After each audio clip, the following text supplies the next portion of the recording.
Lepo pozdravljeni v rubriki Znano o neznanem. Verjetno ni veliko ljudi, ki še ne bi slišali za opozorila o globalnem ogrevanju našega planeta. Dokazi za to se vrstijo. Od temperaturnih rekordov do rekordnih suš in pospešenega taljenja ledenikov. Vse to pa se je v zadnjih tednih urinil še en rekord, za katerega se zdi, da ruši to sliko.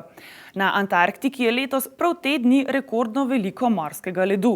Konec septembra je prekrival več kot 20 milijonov kvadratnih kilometrov površine morja in s tem potolkal že prej rekordno veliko ledu v lanskem letu.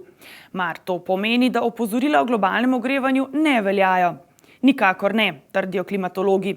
Naj se zdi še tako nelogično, rekordna množina morskega ledu na Antarktiki ne izpodbija trditev o globalnem ogrevanju, pač pa jo še utrjuje. Kako? Preden karkoli sklepamo, poglejmo naš planet v celoti, predlagajo klimatologi. In res, na nasprotnem polu v območju Arktike na severnem tečaju se dogaja natanko to, kar bi pričakovali ob podatkih, da se naše ozračje segreva. Leta 2012 je bilo tam najmanj morskega ledu, odkar obstajajo satelitske meritve.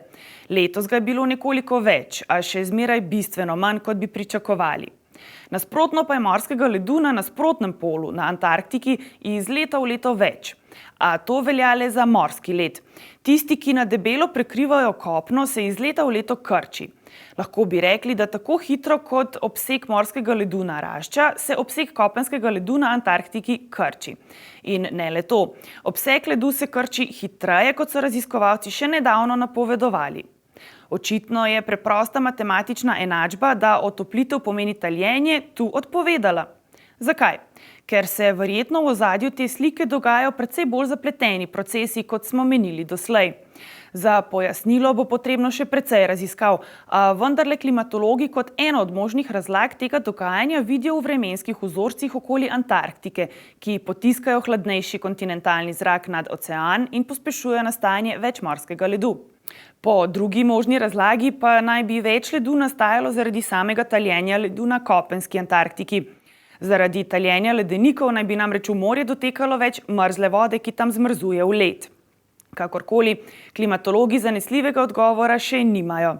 Kot kaže, se za zdaj strinjajo edino v tem, da skoraj vse posamezne variable, s katerimi so pojasnjevali stanje ledu na polih, igrajo večjo vlogo, kot so menili doslej.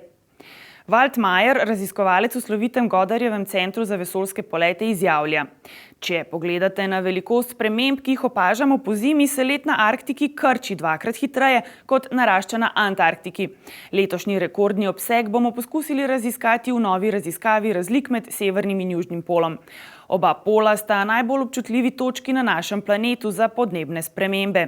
Te so tu torej najbolj vidne. So kot kanarsko-rumena barva v temnem premogovniku globalne otoplitve.